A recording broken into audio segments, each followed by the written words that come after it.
इसमें शुरुआत इस प्रकार है, क्या ही धन्य है वह पुरुष जो दुष्टों की युक्ति पर नहीं चलता। जब यहां पर पुरुषों के बारे में कहा गया, इसका मतलब ये नहीं है स्त्रियां इन बातों से दूर है, बिल्कुल ऐसा नहीं है। जहां भी परमेश्वर के वचन में पुरुषों की बात कहा गया वो स्त्रियों के लिए भी है, क्योंकि पुरुष से स्त्री उत्पन्न किया गया है। पाप दुनिया में प्रवेश करने से पहले परमेश्वर ने जो आज्ञा आदम को दिया वो सचमुच में हव्वा ने सुनी नहीं थी। हव्वा के लिए नहीं कहा था, उस समय हव्वा की रचना नहीं हुई थी। लेकिन जब सांप ने हव्वा से पूछा, क्या परमेश्वर ने वृक्ष का, इस बगीचा के वृक्ष का कोई भी फलों को खाने से तुम्हें मना किया? तब स्त्री ने कहा, इस बगीचा के सारे पेड़ों का फल हम खा सकते हैं, लेकिन एक वृक्ष जहां पर तू बैठा है, इस वृक्ष का फल को खाने से प्रभु ने हमें मना किया। लेकिन ये आज्ञा हव्वा की रचने से पहले किया था प्रभु ने। सो इसका मतलब क्या है? हव्वा हकीकत में बनाए जाने से पहले दिया हुआ आज्ञा जो आदम के लिए था या आदम से था, वो आज्ञा भी स्त्री के लिए थे। स्त्री ने सुना, इस कारण सांप को हव्वा ने जवाब दिया कि हम खा सकते हैं, प्रभु ने हमें खाने का अनुमति दिया है। मैं इस बात को क्यों कहा आपसे? कई जगहों में परमेश्वर के वचन में हे पुरुषों पुरुषों करके जो कहता है, स्त्रियां सोचते हैं कि मेरे पति के लिए, मेरे लिए नहीं है। पतियां दुष्टों के युक्ति पर ना चले, ना पापियों के मार्ग में खड़े हो जाए, ऐसा नहीं है। पत्नियां भी केवल पुरुषों के लिए नहीं है, स्त्रियों के लिए भी, ये कहने के लिए इस बात को कहा है। सो इस भजन में लिखा हुआ है, धन्य है, क्या ही धन्य है वो पुरुष जो दुष्टों की युक्ति पर नहीं चलता। इस भजन में दुष्ट और धर्मी दो जन, दोनों के व्यक्ति के जीवन के बारे में कहा गया है। हम लोग एक साल की शुरुआत में आप पहुंचे हैं, तो परमेश्वर की व्यवस्था, परमेश्वर का वचन जो एक धर्मी जन के लिए कहा गया है, एक धर्मी जन से परमेश्वर क्या उम्मीद रखते हैं, उस उम्मीद के साथ हम आगे बढ़े, परमेश्वर हमें सहायता करे। यहां पर लिखा हुआ है, वो मनुष्य धन्य है परमेश्वर के नजर में जो पापियों के मार्ग में नहीं खड़े होते हैं और दुष्टों के मंडली पर, ठट्टा करने वालों के मंडली पर बैठता है।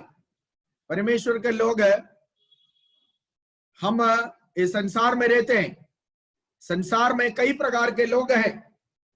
सो हमारा संगति किसके साथ है? हम किसके साथ संगति करते हैं? संगति केवल आराधना नहीं है, एनी फेलोशिप, किसी प्रकार का इकट्ठा होना, वो केवल आराधना की बात नहीं आता संगति में। ये आत्मिक संगति है जो आराधना के लिए करते हैं, लेकिन कुछ लोग आलोचना करने के लिए भी संगति करते हैं, दूसरों के विरुद्ध आलोचना करने के लिए, है ना, षड्यंत्र बनाने के लिए भी लोग इकट्ठा होते हैं।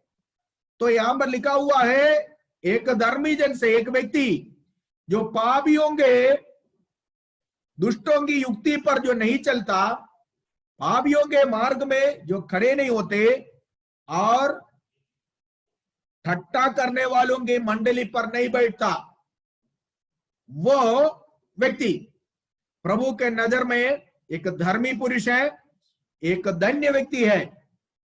और वो किस बात में, एक धन्य व्यक्ति, एक धर्मी पुरुष है, किस बात में रुचि रखते हैं? उसका इंटरेस्ट किस बात में है, वो किस बात में आनंदित है, किस बात में वो प्रसन्नित है, लिखा हुआ है उसकी दूसरी आयत में, वो पापियों के मंडली में, पापियों के मार्ग में खड़े होने से, ठट्टा करने वालों के मंडली में बैठने से, या फिर बुरे लोगों के अर्थात दुष्ट लोगों के युक्ति पर चलने से, वो प्रभु के व्यवस्था को, यहोवा के व्यवस्था पर मनन करना, वो सबसे अत्यंत आनंद की बात समझता है। ठीक है, और वो यहोवा के व्यवस्था पर, यहोवा के व्यवस्था में वो प्रसन्न रहता है और उसकी व्यवस्था पर वो दिन रात मनन करता रहता है, ध्यान करता रहता है। दुष्ट लोग दूसरों के विरुद्ध जब आलोचना करते हैं, इकट्ठा होकर दूसरों को गिराने का षड्यंत्र बनाते हैं, बुरे काम करने का षड्यंत्र बनाते हैं, तब एक धर्मी जन, यहोवा को भय मानने वाला, परमेश्वर के संतान क्या करते हैं, परमेश्वर के वचन में आनंद पाता है।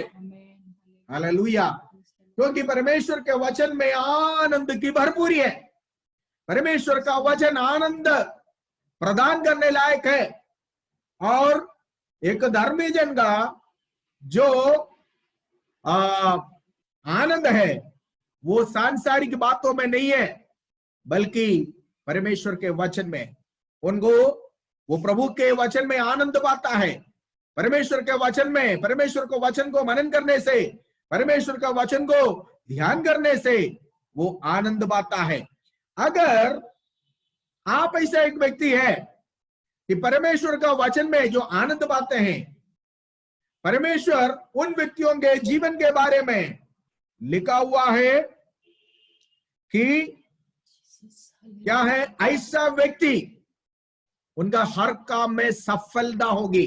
एक आयत पढ़े, व्यवस्था विवरण की पुस्तक है उसका 19वां अध्याय का 8वीं आयत को पढ़िए। व्यवस्था विवरण 29 का 8। और रूबेनियों, गादियों और मनुष्य के आधे गोत्र के लोगों के, व्यवस्था आधे गोत्र के लोगों के निज भाग करके दे दिए।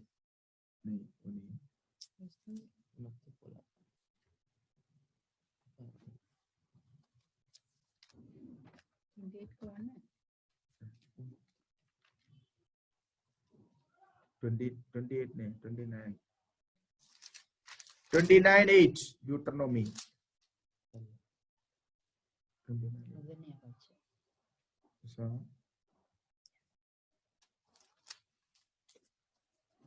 सेवन है उसका, कौन सा अगले आयत को पढ़िए, उसके अगले आयत को 10वें आयत को पढ़िए। आज क्या वृद्ध लोग क्या इसलिए इस वाचा की बातों का पालन करो ताकि जो कुछ करो वह सफल हो।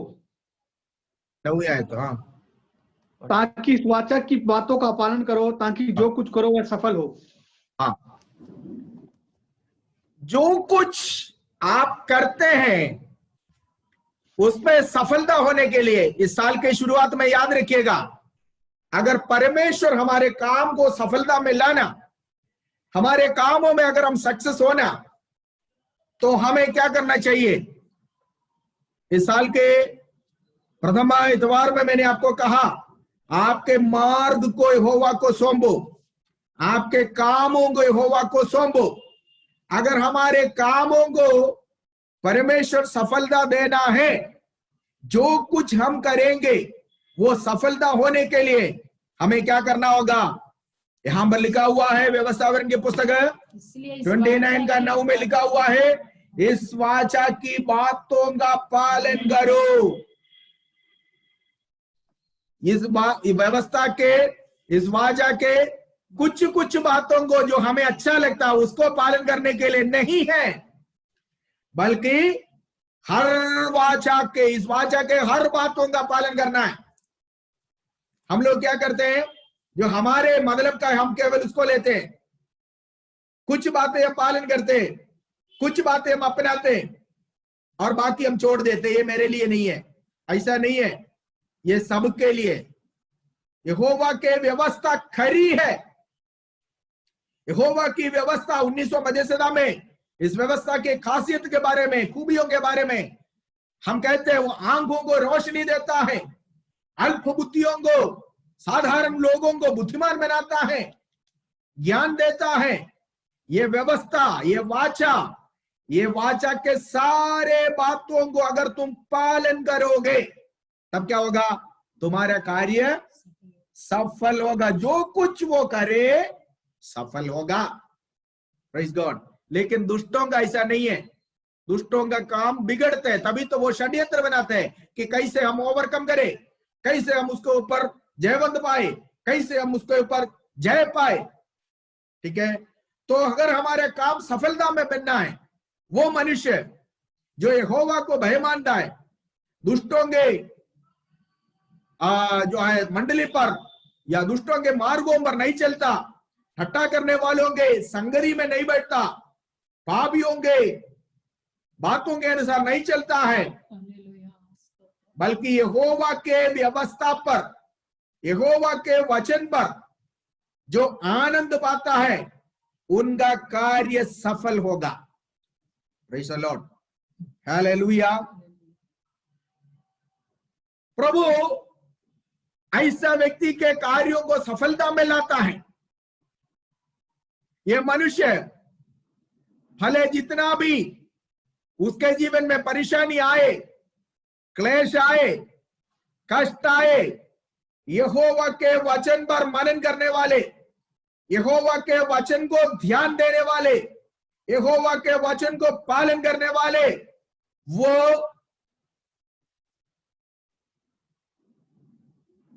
अकाल के समय में भी, सूखापन के समय में भी हरा भरा रहेगा। वचन कहता है, तीसरी आयत में लिखा हुआ है, वो उस वृक्ष के समान है जो बहती हुई नाली के किनारे लगाया गया है। Praise God. पेड़ तो कई है, लेकिन एक बहती हुई नाली के, एक बहती हुई नदी के किनारे में एक पेड़ अगर खड़े है, वो पेड़ सूखेगा नहीं। जितना मर्जी सूखापन आ जाए, अकाल आ जाए, बाकी सारे पेड़ सूख सकता है, लेकिन उसका पत्ता हरा भरा रहेगा। कारण क्या है? कारण उस पेड़ का जड़ जो है वो गहरे पानी में चला गया है। हमारा जड़ इस संसार के खुशियों में और आनंदों में नहीं होने चाहिए।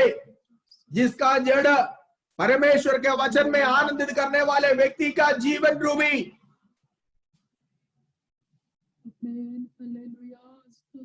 परमेश्वर के वचन पर आनंदित करने वाले व्यक्ति के जड़ जो है वो इस संसार में नहीं, संसार की बातों में वो जड़ डालकर नहीं बैठने वाला है, बल्कि वो पवित्र आत्मा के नदी की ओर उसकी जड़ जाता है और वो हरा भरा रहता है।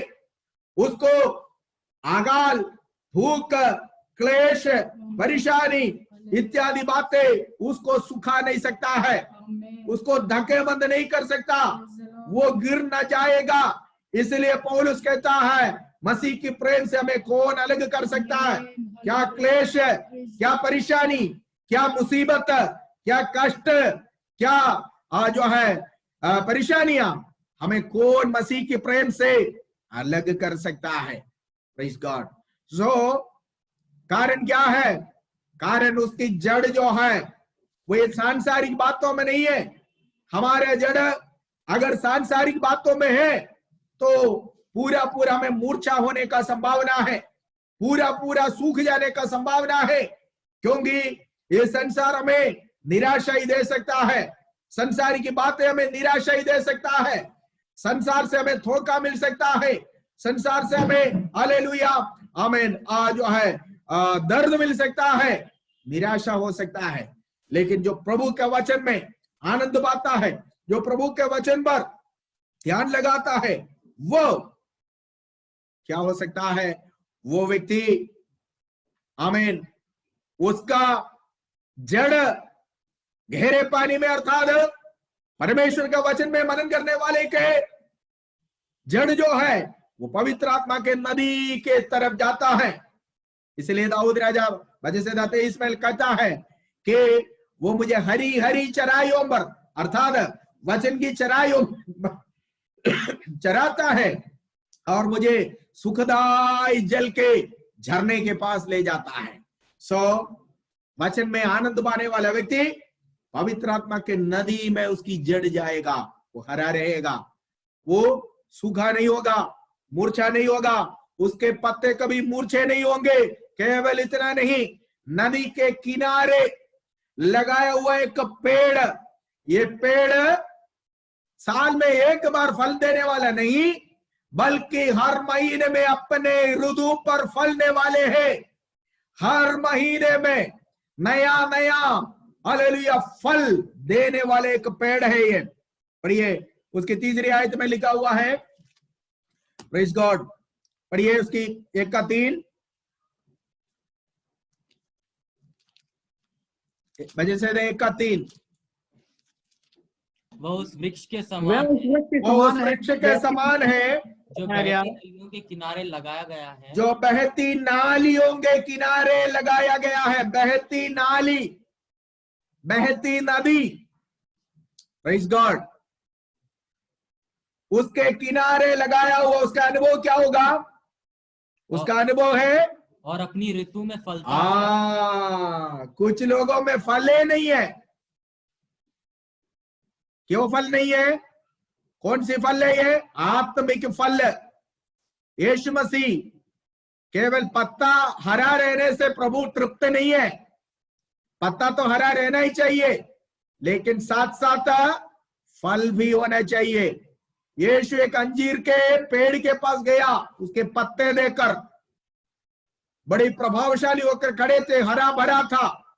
प्रभु उसमें फल ढूंढ कर गया, लेकिन फल नहीं मिला, केवल पत्ते मिले।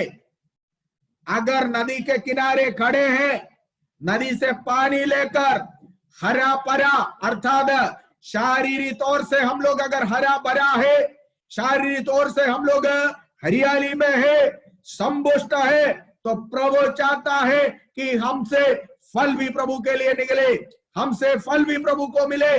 प्रभु उस अंजीर के पेड़ के हरापन देकर उसके पास फल ढूंढ कर गया, लेकिन नहीं मिला।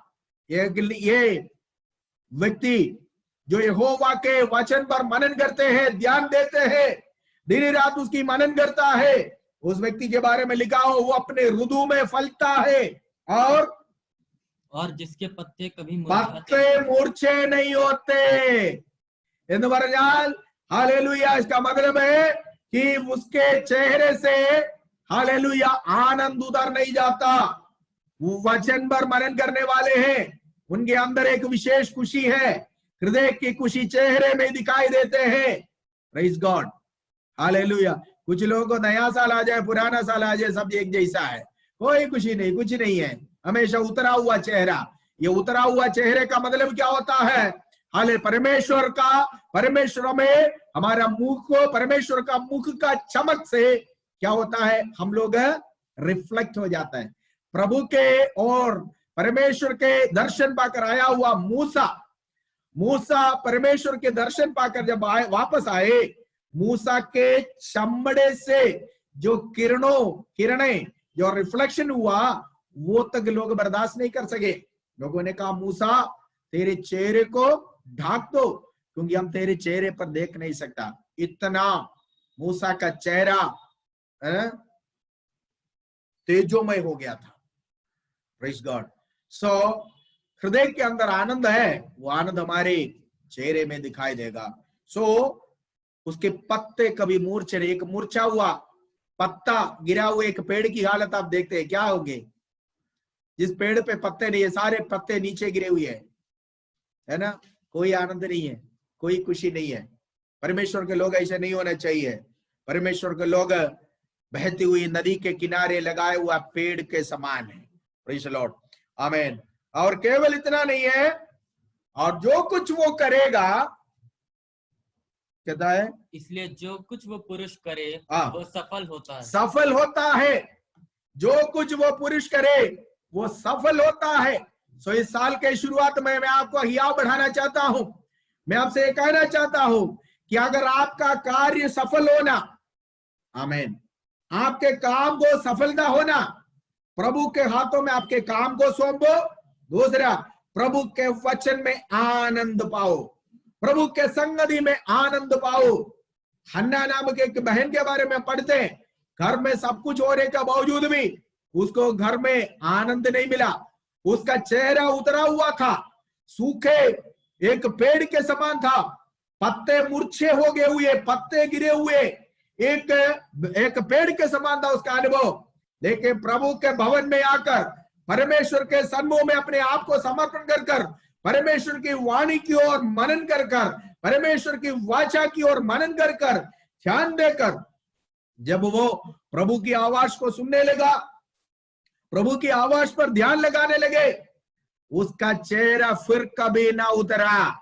मतलब उसके जीवन में हरियाली आया, हरे पत्ते आया, वो एक पेड़ के समान वो खिलने लगे, आनंद करने लगे। Praise God.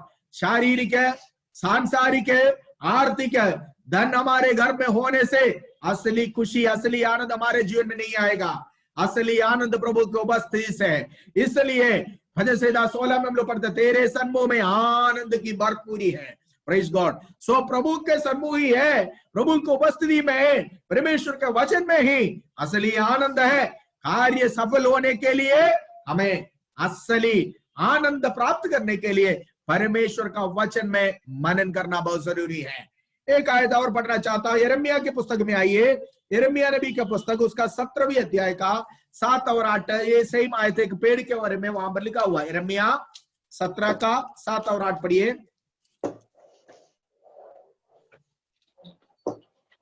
धन्य है वो पुरुष जो यहोवा पर भरोसा रखता है। देखो यहां पर लिखा हुआ, धन्य है वो पुरुष है जो यहोवा पर भरोसा रखता है। हाँ, आगे। जिसने परमेश्वर को अपना आधार माना है। जिसने परमेश्वर को अपना आधार माना है। हमारे आधार क्या है? अगर आपसे पूछे कि आपकी आधार क्या है, तुरंत आप अपना आधार कार्ड निकाल कर दिखाएगा, है ना, कि मेरा आधार यही है। तो वो नहीं है हमारे आधार। हमारा आधार प्रभु होना चाहिए। ठीक है, जीवन का आधार, हमारा जीवन का मूल कारण प्रभु। धन्य है वो पुरुष जिसने परमेश्वर को अपना आधार माना है।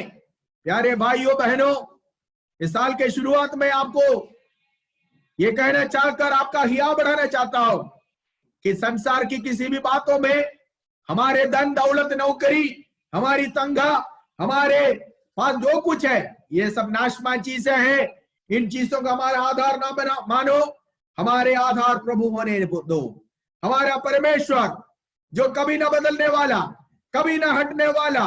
पहाड़ बदल सकता है, पृथ्वी उलट हो सकता है, लेकिन परमेश्वर का वचन कभी ना बदलता। परमेश्वर का कभी ना हटने वाला, कभी ना बदलने वाला जीवित वचन हमारे जीवन का आधार हो। धन्य है वो पुरुष जो परमेश्वर को अपना आधार माना है। आगे। वो उस वृक्ष के समान, उसके बारे में लिखा है, वो उस वृक्ष के समान है जो नदी के किनारे लगा, जो नदी के किनारे लगाया गया। देखा कौन है इस वृक्ष के समान? जिसने परमेश्वर को अपना आधार माना। वो प्रतिकूलता के समय में भी फलता रहेगा। वो रूखापन और सूखापन के समय में भी, कड़ी अकाल पड़ते वक्त भी वो हरा रहेगा, हरा रहेगा, हरियाली रहेगा, आनंदित रहेगा। कारण क्या है? उसने परमेश्वर को अपना जीवन का आधार माना है। परमेश्वर हालेलुया को अपना धाम मान लिया है उसने। और आगे। और उसकी जड़ जल के पास फैली, और उसका जड़ कहां पर है? जल के पास फैला हुआ है, इस कारण वो हरा है। लोग पूछेंगे, भाई इतनी प्रतिकूल है, इतना कठिनाई है, इतना क्लेश है, इतना कष्ट है, आपको कोई असर नहीं दिख रहे हैं? क्या हो रहा है?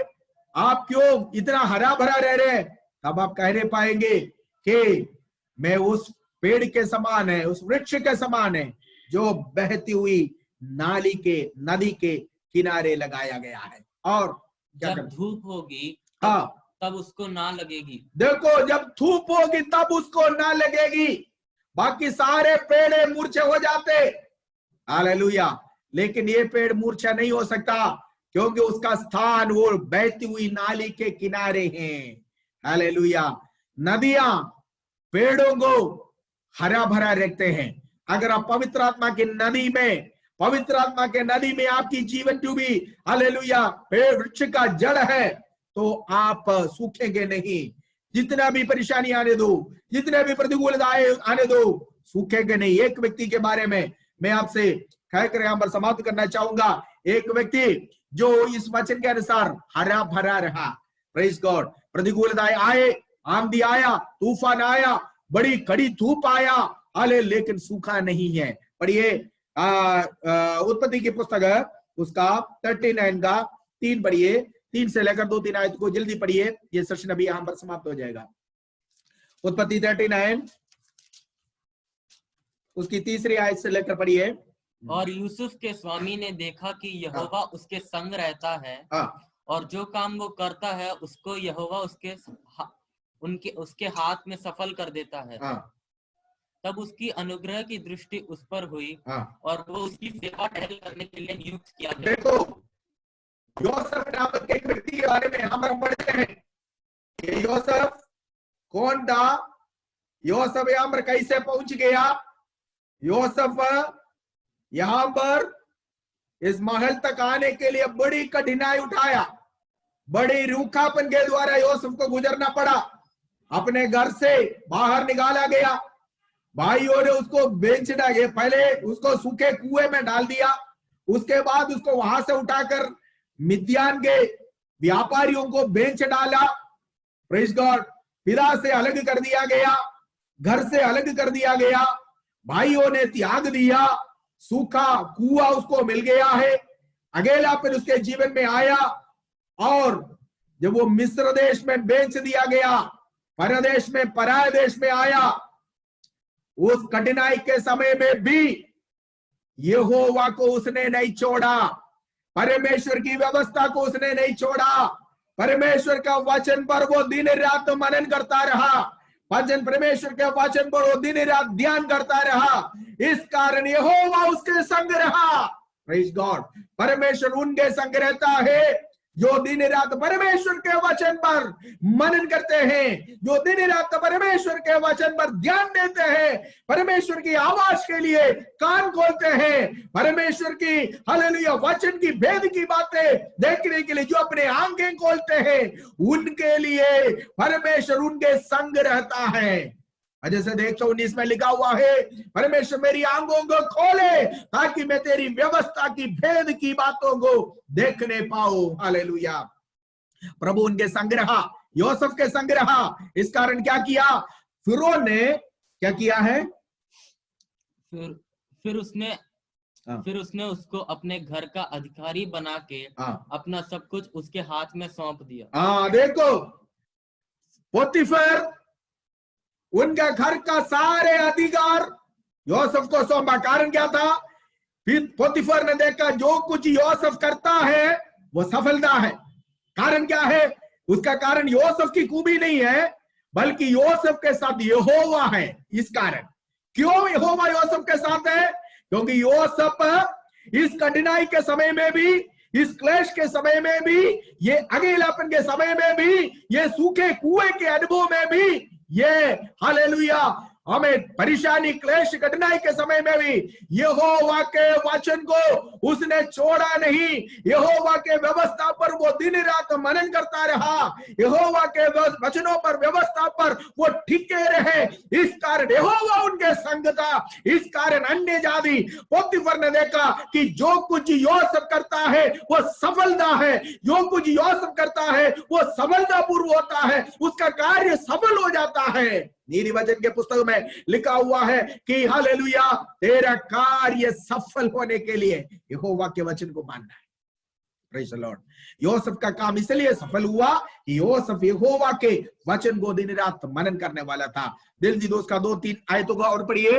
हालेलुया। यहां पर लिखा हुआ है दूसरा तीसरा, जब से उसने उसको अपने घर का और अपना सारा पोतीफेर ने अपने घर का सारे अधिकार योसेफ को सौंपा। एक परदेशी, एक पराये व्यक्ति, उसको पोतीफेर ने अपना घर का सारे अधिकार सौंपा। कारण उसने देखा इनके साथ यहोवा है, कि परमेश्वर उनके संग होने के कारण उसका सारे कार्य सफल होता। प्यारे भाइयों बहनों, इस नया साल के शुरुआत में मैं आपसे कहना चाहता हूं, अगर आपका कार्य सफलता में बदलना है, आपका कार्य सफल होना है, तो परमेश्वर के वचन पर दिन रात मनन करो। यही तो है वजह से 1:3 में कहता है, वो मनुष्य जो धन्य है, वो मनुष्य जो दिन रात यहोवा की व्यवस्था पर मनन करते हैं, ध्यान करते हैं, उसका कार्य सफल होगा। एग्जाम्पल योसेफ। आमीन। फिर क्या हुआ? तब से यहोवा यूसुफ के कारण उस मिस्री के घर पर आशीष दे। देखो, उस समय तक पोतीफेर के घर में जो आशीष नहीं था, वो आशीष जब से योसेफ पोतीफेर के घर को संभालने लगा, पोतीफेर के घर को टेक ओवर कर दिया, योसेफ के निमित्त परमेश्वर पोतीफेर के घर को आशीष दिया।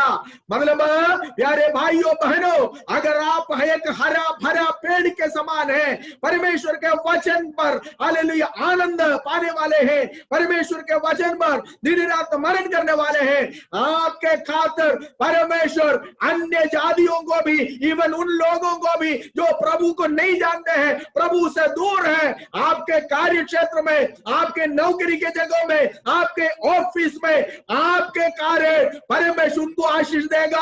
और ये आशीष है वो पहचानेंगे, जैसे पोतीफेर ने योसेफ के द्वारा उनके घर में आया हुआ, उनके जीवन में आया हुआ आशीषों को पहचान कर परमेश्वर के नाम की बढ़ाई किया। इस प्रकार आपके द्वारा आने वाले दिनों में लोग परमेश्वर के नाम की बढ़ाई करेंगे। Praise God. योसेफ के कारण परमेश्वर ने पोतीफेर को आशीष दिया, कारण योसेफ प्रभु के साथ था, और योसेफ जो कुछ करता है वो सफलता करता होता है, कारण योसेफ की खूबी नहीं, बल्कि योसेफ के साथ जो प्रभु है उसकी खूबी से। कारण योसेफ उस वचन को, प्रभु का वचन को दिन रात ध्यान करने के कारण, मन करने के कारण परमेश्वर उनके संग रहा। परमेश्वर उनके संग होने के कारण पोतीफेर ने योसेफ को अपने घर में देखा है, और योसेफ के कारण परमेश्वर ने पोतीफेर और उनके समस्त संपत्ति को आशीष दिया है। प्रभु मुझे और आपको एक आशीष होने के लिए बुलाया, दूसरों के लिए एक आशीष का, हालेलुया, एक हरा पेड़ का नाई, छाया देने के लिए, फल देने के लिए, शांति देने के लिए, तसल्ली देने के लिए, दूसरों के लिए आशीष का कारण होने के लिए प्रभु ने मुझे और आपको बुलाया। योसेफ एक हरा पेड़ था जो हालेलुया अकाल में, जो सूखेपन में सूख नहीं गया। हालेलुया, इतना परेशानी 20 साल हालेलुया परेशानी का बड़ा अंबर लगा उसके साथ, लेकिन योसेफ सूखा नहीं है, कारण परमेश्वर उसके साथ था। क्यों परमेश्वर उसके साथ था? क्योंकि योसेफ दिन रात परमेश्वर की व्यवस्था पर मनन करने वाला था, परमेश्वर के व्यवस्था को वो हालेलुया पालन करने वाला था। व्यवस्था को पकड़ने के कारण योसेफ हरा भरा रहा। वो हरा भरा पेड़ जो योसेफ था, वो पोतीफेर के घर के ऊपर छाया गया। पोतीफेर के घर हालेलुया योसेफ के द्वारा आशीष हुआ है। आगे 4-5 जल्दी। और क्या घर में, क्या मैदान में, उसका जो कुछ था सब पर यहोवा की आशीष होने लगी। सब पर यहोवा की आशीष हुआ। मतलब पोतीफेर के घर में, उनकी खेती बाड़ी में, उनके घर के अंदर, उनकी बिजनेस में, जहां कहीं भी हालेलुया योसेफ की हाथ पड़ी, योसेफ के पैर लगे, आमीन, परमेश्वर हालेलुया उनको आशीष दिया है। प्यारे भाइयों बहनों, हालेलुया परमेश्वर के वचन पर दिन रात मनन करते हुए एक हरा पेड़ के समान इस साल में रहे। आपके नौकरी के क्षेत्र में, आपकी ऑफिशियल लाइफ में, आपकी खेती बाड़ी में, आप जहां गए भी है, भले आप अन्य लोगों के ऑफिस में काम करते होंगे, वहां पर भी योसेफ के नहीं आपको परमेश्वर एक आशीष का हालेलुया हरा भरा पेड़ के समान ठहराने पाए। प्रभु इन वचनों के द्वारा हमें बहुत ऐसे आशीष दे। हालेलुया। इसलिए दिन रात प्रभु के वचन को मनन करते हुए हालेलुया हरा भरा रहे, हालेलुया, ताकि दूसरे लोग भी आपके द्वारा आशीष रहे। परमेश्वर वचनों के द्वारा हमें आशीष दे। हालेलुया।